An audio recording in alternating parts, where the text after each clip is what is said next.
The word fieldwork is an interesting word to use to describe what it is that anthropologists do, because it's a term that's borrowed from the natural sciences, and it's meant to contrast with lab work. Mostly it's a lot of talking, it's observing conversations that people are having. Not only as anthropologists do we talk to people and ask them what they think, but we do things with them, alongside them. So it's about connecting aspects of social life and cultural life that people don't automatically connect. I think that's what anthropology does. It's a process of trying to gather information where you realize things are not always apparent, and it's only by kind of being there as much as is possible on a regular basis that you can sometimes get a glimpse into people's inner lives.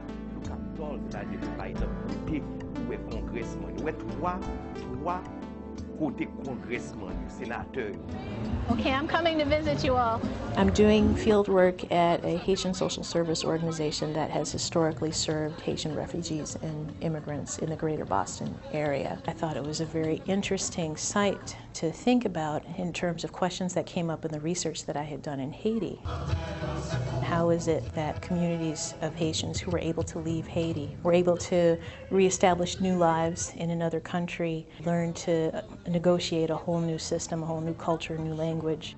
So I'm trying to see, what does it mean to be an American? What does it mean to be a citizen? What does it mean to be an American for those who are coming from abroad here?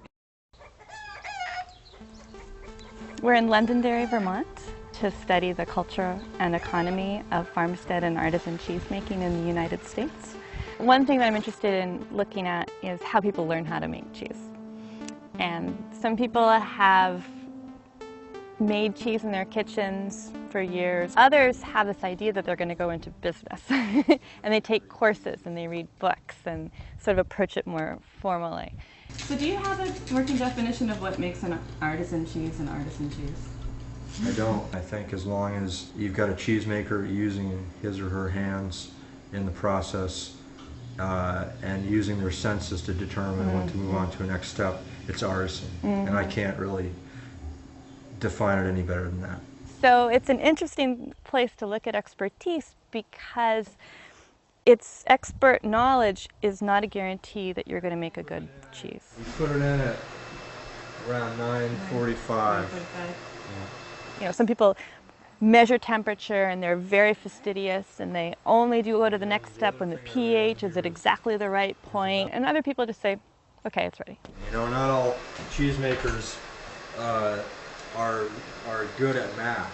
Their eyes drift off, you know, when you start to talk numbers. And so you've taken cellular material or genetic material from the life in that swath of ocean and you've brought it here. Absolutely. So what happens when you bring it here?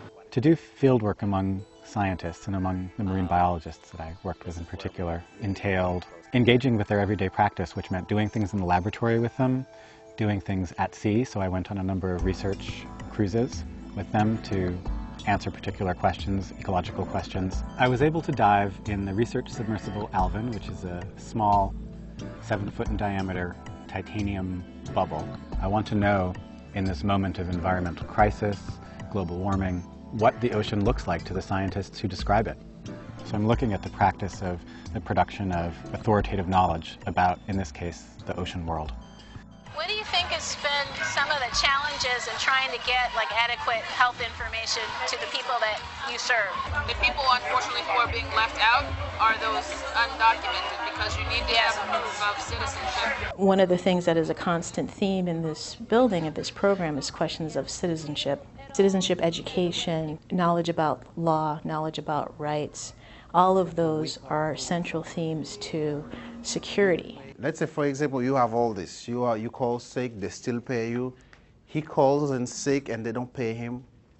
What is it that you have that he doesn't have? Benefit? Yeah. It's been interesting to see what is it like for people who are living in those kind of gray spaces of illegality, in a way.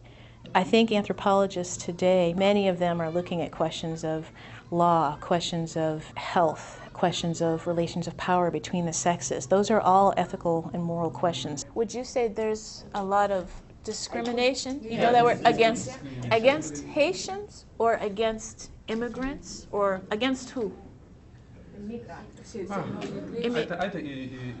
So in many ways, anthropologists can shed light on dimensions of human experience that are not readily apparent. We participate, we observe, we watch, we use our own subjective and first-hand experience. There it is. The bambino, as the Italians call it, the baby cheese. So when I'm helping make cheese, that's participant observation, which is an important part of fieldwork. I don't think I could have really gotten how physical the work is until I sterilized 20 milk cans, which are very heavy and they have to be sterilized incredibly carefully. You're really, really invested and concerned and curious to the point that you want to experience it yourself, and then it helps you to ask better questions, more informed questions. So in some interesting ways, the transformation of lab techniques and the coming online of genomics and bioinformatics has changed the way that you shuttle back and forth between lab and field? Would you say that that's true? Yeah, I would say that that's absolutely true too. Mm-hmm. I think the view of a lot of us now is that it's this iterative cycle almost. Mm-hmm. You know, you make some observations, and this is how it's always worked actually. Mm-hmm. You have to go back Right. to the field, to the ocean, to test your predictions from those observations. I think the surprising thing for me in doing anthropological fieldwork among marine biologists was how similar our questions were about fieldwork itself. How is it that you do extended research in the field and come up with a story about what it is you're trying to describe that's at all representative? So oceanography and ethnography both share the conundrum of how to represent the world. In a very real sense, despite our abilities to sense, molecules, indirectly, or our ability to sense the ocean from space, Right. actually going out on ships is, in my opinion, going to continue to remain important. Goodbye, Atlantis. Yeah, we're under. What fieldwork allows, in my view, is a way to see what's not generally on the surface. It's a very demanding process, but it's for me very rewarding to be able to work with people and for them to trust you enough to allow you into their lives. I think that's kind of the most fruitful part for me.